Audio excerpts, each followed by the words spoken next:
He says, whatever you think, say, or do, this sense of immutable and affectionate being remains as the ever-present background of the mind. Questioner, so you call that liberation? Maharaj, no, I call it normal. What is wrong with being, knowing, and acting effortlessly and happily? That's our nature. Why consider it so unusual as to expect the immediate destruction of the body? Most people think that we can be liberated only when the body drops, when the body dies. And he said, well, what does it have to do with the body? You can be liberated instantly from ignorance, from wrong ideas. Why consider it so unusual as to expect liberation, to expect the immediate destruction of the body? What's wrong with the body that it should die? Just change your attitude to your body and leave it alone. Don't pamper your body. Don't torture your body. Just keep it going. Most of the time, keep it going below the threshold of conscious attention. Why is that important advice, especially to Americans, I think? In Europe, whenever we went to Europe, we found that even elderly people were walking a couple of miles to the bakery. They weren't getting into a car. And you looked at them and they said, how do you do? Hello, different languages to us. And we were feeling a little tired from the day. Not these European women and men. They would rather walk, and they're healthy. It's as though, and one woman was walking with a cane, I remember, over a bridge. It was someplace that had a lot of bridges. Where was it? Venice, yeah. Where there are no cars. And they were spry, 80-year-old women, but with a cane, which meant that their arthritis or their rheumatism was just below the threshold of conscious attention. But here in our country, as soon as we're a little bit tired, we don't walk, we get in the car. Right? We don't walk through the tiredness. Sometimes if we do that, then our whole feeling changes. So, very good advice. He said, correct your attitude to your body and leave it alone. Meaning, when it's out of order, when it's ill, do what you have to do. Take it to the doctor, the way Guruji would say, you take your car to the service station and you leave it there. And they change the oil and they fix the tires, and then you pick it up. He said, go to the doctor in the same way. You go, let him do the best he can, but then don't focus on it. He always told me, I don't know what he did with other people, but whenever he learned I was ill, somebody would tell him, I wouldn't tell him. He would call, he'd be overseas, he would call, and I was expecting sympathy and empathy. He said, how long have you been in bed? I said, well, it's pleurisy, I was in bed weeks now. He said, no wonder you're sick, you've been in bed too long. Get out of bed. I said, I'm weak. No, the weakness comes from staying in bed and thinking you're sick. Get out. Walk a little. You'll be better. He never pampered us, never. Not the disciples. Guests, new people he would pamper. He would bring water and bring flowers. He would do everything to make you happy. But his disciples, no. It's tough love from the gurus. That's what it's called. Feel free to raise your hand and ask anything you like as I go on. The questioner says, the memory of my wonderful experiences haunts me. I want them back. My life is too ordinary. Maharaj, it's because you want them back, you cannot have them. The state of craving for anything blocks all deeper experience. One line like that, we could use the rest of our life. Listen again. The man is saying, I had such wonderful experiences, such marvelous times, such glorious revelations. I want them back. Maharaj, it's because you want them back, you cannot have them. The state of craving for anything blocks all deeper experience. Nothing of value can happen to a mind which knows exactly what it wants. For nothing the mind can visualize and want. This is so valuable. Even if I repeated it 10 times, I would love it. Nothing of value can happen to a mind which knows exactly what it wants, because nothing that the mind can visualize and want is of much value. Questioner, so what's worth wanting? Maharaj, want the best. Want the highest happiness, the greatest freedom. Desirelessness is the highest bliss. Questioner, I like this questioner. He's fun. Questioner, I don't want freedom from desire. That's not the freedom I want. I want the freedom to fulfill my longings. Maharaj, you're free to fulfill your longings. As a matter of fact, you're doing nothing else. Questioner, well, I try, but there are obstacles which leave me frustrated. Maharaj, so overcome them. Questioner, I cannot. I'm too weak. Maharaj, so what makes you weak? What makes you weak? And what is weakness? Others fulfill their desires. Why don't you? Questioner, I must be lacking energy. Maharaj, what happened to your energy?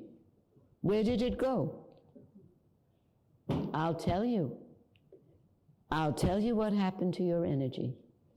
Did you not scatter it over so many contradictory desires and pursuits? You don't have an infinite supply of energy. Questioner, why not? Maharaj, because your goals are small and low. They don't call for more energy. Only God's energy is infinite. Why? Because he wants nothing for himself. But just be like God, and then all your desires will be fulfilled. And these great enlightened beings don't speak of God as up there, because this planet is turning. God would be here and there and there. So he doesn't go up there in heaven. They're talking about the godliness that exists all around us in everything and everyone. He says, be like that, and then all your desires will be fulfilled. The higher your aims and vaster your desires, the more energy you will have for their fulfillment. The higher your goals, the higher your aims, the vaster your desires, the more energy you will have for their fulfillment. Here's direct instruction from an enlightened master. Desire the good of all, and the universe will work with you. But if you want your own pleasure, you must earn it the hard way. Before desiring, deserve that desire being fulfilled. The questioner is very upset now. He says, I don't understand. I'm engaged in the study of philosophy, the study of sociology, and education. I think more mental development is needed before I can even dream of the vast desire of self-realization. Am I on the right track? Very practical answer, Maharaj. In order to earn a livelihood, you need some specialized knowledge. General knowledge develops the mind, no doubt. But if you're going to spend your life in amassing knowledge, you build a wall around yourself. To go beyond the mind, a well-furnished mind is not needed. To go beyond the mind, you don't need a mind full of information and knowledge. Questioner, then what is needed? You ready? Maharaj, distrust your mind and go beyond it. Distrust anything your mind comes up with to help you on your path. Distrust it. Questioner, what shall I find beyond the mind? Maharaj, the direct experience of being, knowing, and loving. So we will find our true beingness, our true knowingness, and our true capacity to love. Up to now, it's only this big. We don't know that feeling of loving the entire universe, including your enemies, including those who have hurt you.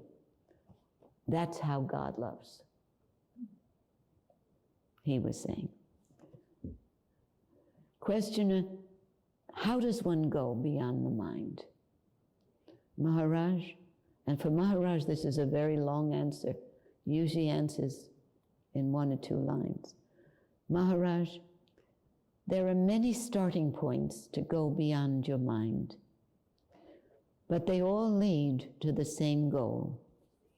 You may begin with selfless work, service, abandoning the fruits of action, meaning do work without caring about the result, without looking for rewards or praise. That's the way to work selflessly. Then give up thinking and end in giving up all desires. These are the starting points to go beyond the mind. Here, giving up, whether you give up your ego in order to serve all, or whether you give up the thinking mind, which is the ego. And thinking doesn't mean the thinking we need to perform, to act in the world. He's talking about the psychological thinking, the emotional thinking. But you have to give that up, meaning forget it, don't worry about it. It doesn't help you, it doesn't help the other people. Your emotional thinking of judgment, give that up. Or give up your desires. Understand it's useless to have desires for things outside when you already are everything. You're already perfect. Don't waste energy in temporary things. He says what's most important is the giving up. Giving up is the operational factor. Or you may not bother about anything you want or think or do, and just stay put in the thought and feeling, I am. It means holding on to that sense you have of your essence. I use the example, Karmananda's watching me. He wants us to leave early tonight, but it's not up to me. I'm on a rocket ship. There are no doors. Can't get up. But I use the example. Everybody in this room has a sense of your own I am, right? You feel a sense, in essence. But I can tell you, I'm older than practically everybody here.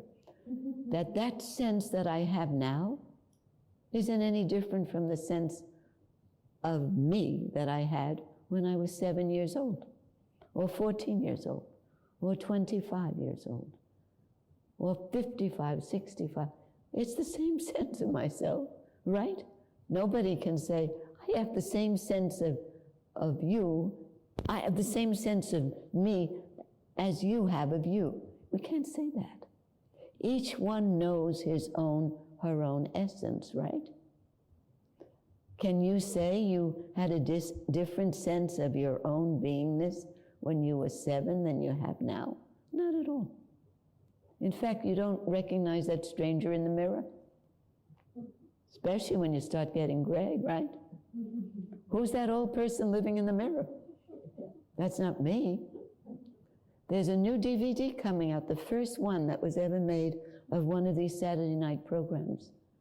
And it was a shock, Sarat, because she's very nice, that old lady, but it's not me. She's very nice. In fact, we were going through it to edit out coughs and whatever was in there. And Marv said, because he was doing that, figuring out, Marv said, Joan, I just don't interrupt her. I called her. I was listening to this nice lady. Because I have a sense of my I am. It's 27 years old. I feel very young. It's a shock. Well, I look in the mirror and I don't pay much attention, but there is somebody old living there. You know, I noticed that. That's a line. That's a line from, it's not my line. It's a line from, what is it, The Mad Women of Chaillot? Is that it? There's a play, Genet, The Mad Women of Chaillot. Angela Lansbury, that's a word, a name you know. We saw her on Broadway in it. She went to she was entertaining a guest. We'll take this out of it. She was entertaining a guest, and she said, why don't you take your coat off? And he stood up and started for the closet. And she said, no, don't go there. Don't go there. There's an old woman who lives in the mirror. And she's very scary. I never go there. Once I saw it, and I never went there again. Angela Lansbury's line. And I loved it. I never forgot it.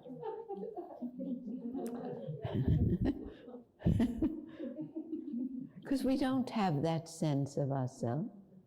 Anybody here, raise your hand if you're over 50. Raise your hand. See, I'm playing it safe. I'm not embarrassing new people. Do you feel 50? No. Look at Hanuman. Hanuman has the strength and the energy of people who are in their 20s. You know, he's very powerful. And you know, you love to laugh, you have a good time, you love to play, you like to go out with your friends. That's how we felt as a child. It's a big shock that this body is advancing. It's a big shock that there are pains there. You don't remember pains when you're a little thing. So this great master is saying, identify with that feeling, that eternal I am, and you will never get old. That's why these masters, Gurji didn't, because it's a different story, but his teacher above on the mantle on the right lived to over 120 without eating, just taking from the atmosphere like air fern, ate very little. Big man, over 200 pounds, 6 feet, over 6 feet. But it's a different rarefied atmosphere they live in. And you will find that those people, you pay attention, those people in your life who are more concerned about others, who worry more about others than they do about themselves. You see their faces without lines, without tension, and they have abundant energy to keep working, no matter what condition their body is in. and they live a long time. Because what is the greatest killer of the body? Stress, right? When you're thinking of others, you're not thinking of yourself. And no matter how bad the troubles are of other people, they're not nearly as troublesome to you as your own. So you can be around people with all kinds of trouble, all kinds of calamities and tragedies going on, and you find yourself able to deal with those and help those people. And you're really helping yourself because you're coming out of your own stress-laden existence. You're focusing somewhere else. Questioner, he says, Maharaj says, focus on I am firmly in your mind. All kinds of experiences may come to you. Just remain unmoved in the knowledge that all perceivable is transient, changing, temporary. Only that sense of I am endures. Question, I can't give up my life to such practices that you're talking about. I have my duties to attend to. Maharaj, by all means attend to your duties. Action in which you are not emotionally involved, and action which is beneficial and does not cause suffering will not bind you. It won't cause any disturbance in you, provided it's beneficial to people, it doesn't cause suffering to people, your emotions are not involved, nothing will bind you. You may be engaged in several directions and work with enormous zest, yet remain inwardly free and quiet, with a mirror-like mind which reflects all without being affected. Questioner. Now he's impressed. He says, "Ooh, is such a state realizable?" Maharaj, I wouldn't talk about it if it weren't. Why should I engage in imagination, in fancies? Questioner says, well, everybody quotes scriptures.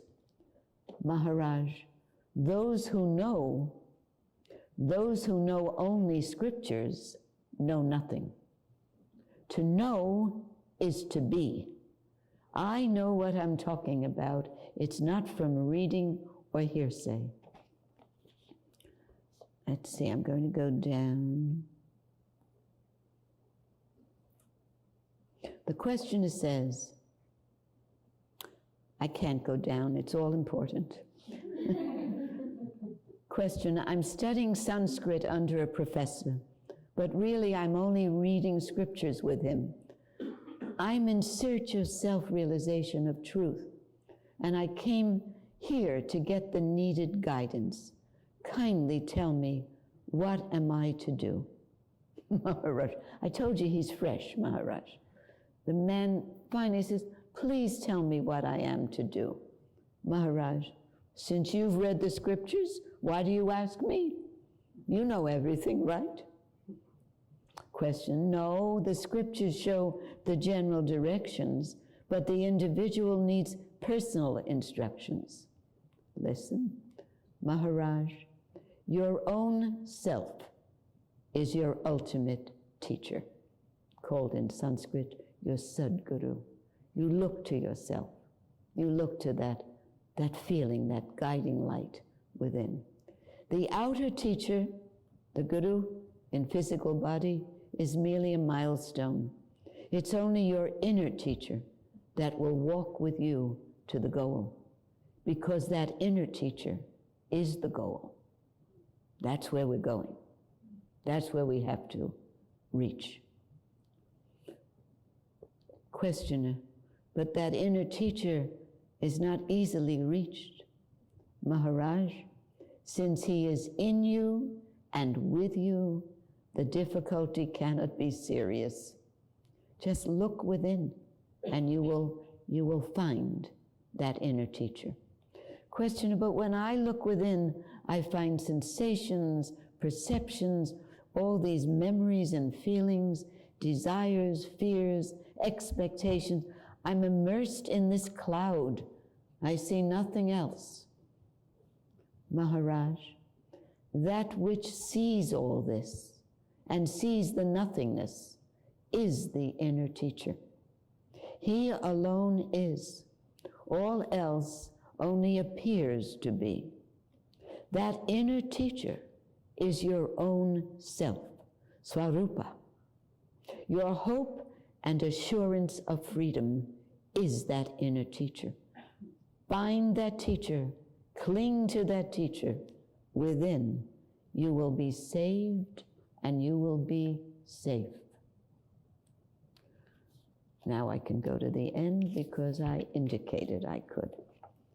Just a few words more.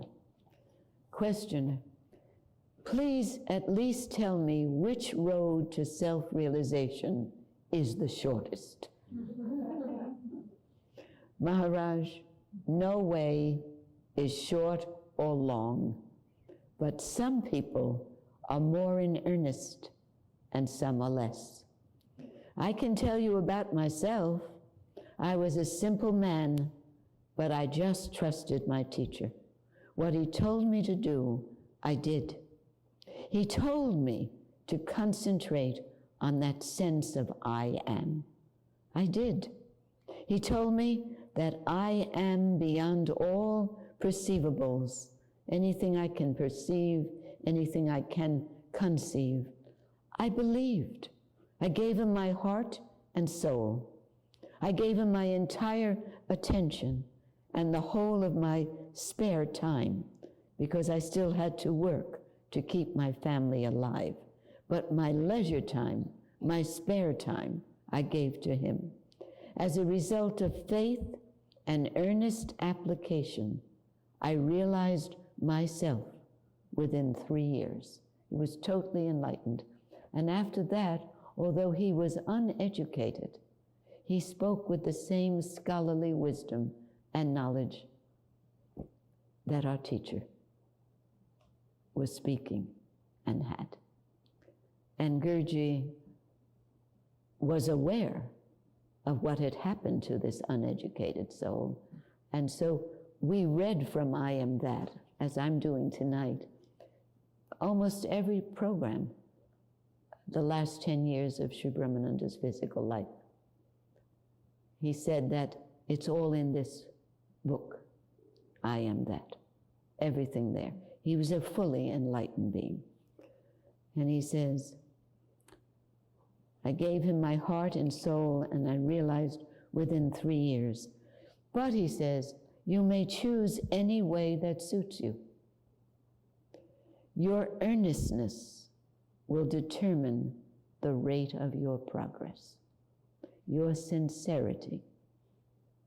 Just that you want it, just that. Our teacher said, Sri Brahmananda said, it doesn't matter how long you meditate. There are people who meditate 5, 6, 7, 8 hours in these Zazen centers. That's their way.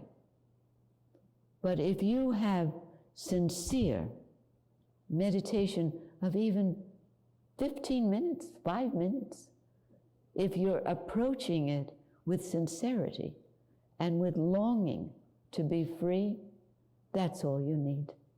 But those 15 minutes have to be your dedication. It must be done every day.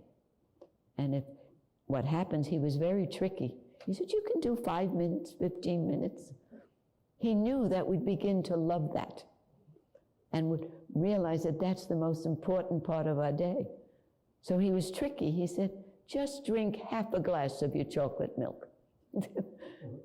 After a while, we began to like that chocolate milk. I'm using it as an example you do with children. If the child doesn't want to drink, you say, just a little bit, just to make mommy happy. The child drinks it, and then after a while, you put in a half a glass and 3/4 of a glass, because the child has begun to like it.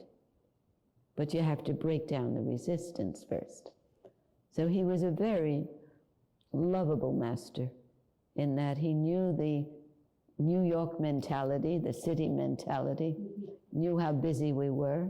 So he did not insist, he did not demand that we do something that was a strain.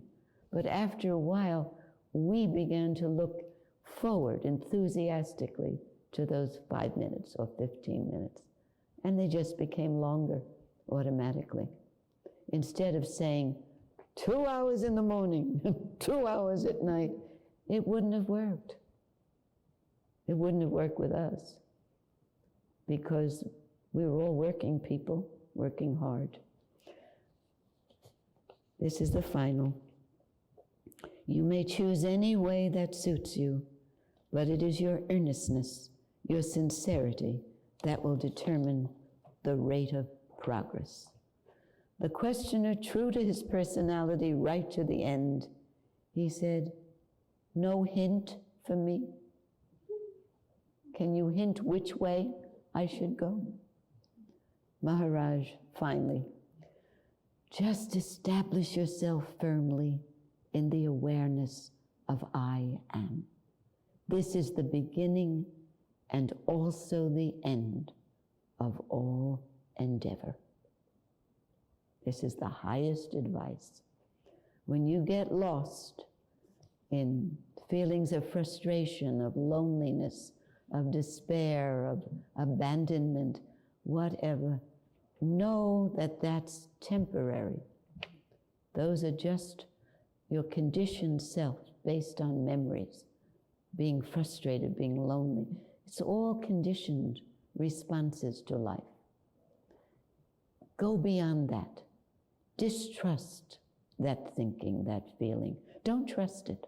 It's only temporary. Go back to that feeling that was described as your own power. We do not need anything. We do not need anyone. But if we're very earnest about our real goal in life, these soulmates will be provided to make the journey easier.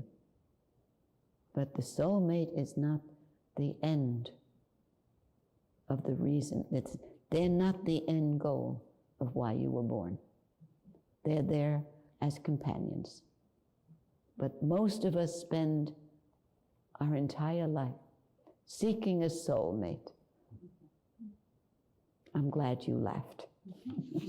That means you got it. Okay. So let's take just 1 or 2 minutes to experience our body's response, our cells' response to these ancient teachings that we know. They're our own teachings. So close your eyes and the minute you close your eyes, you're alone. You could be in this crowded room, doesn't matter. You're alone. But alone with your essence, with your I am. So again, take a deep breath and feel as you exhale that you're exhaling all the words away, all the language away. So you're with only that pulsation, that vibration, which you can feel as a tingling in different parts of your body, throughout your body. According to Gurji, these cells dancing in celebration of returning home, back to the origin of its beingness.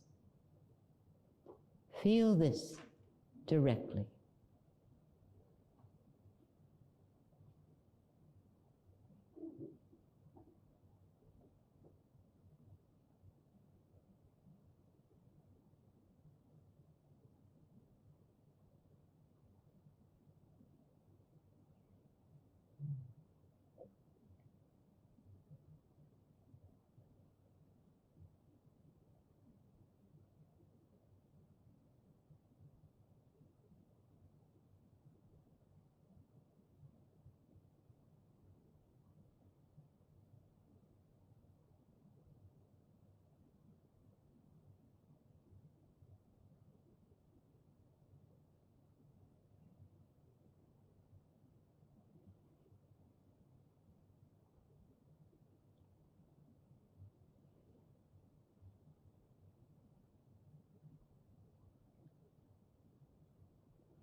Bharati, would you lead us in our traditional prayer? We'll join you.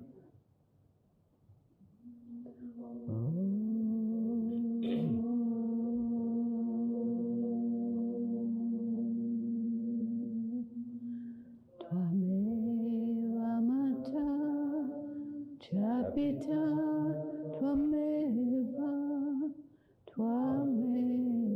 bandhush chasaka tvameva vidya ravinam tvameva sarvam mama deva deva. Om Shanti Shanti Shanti.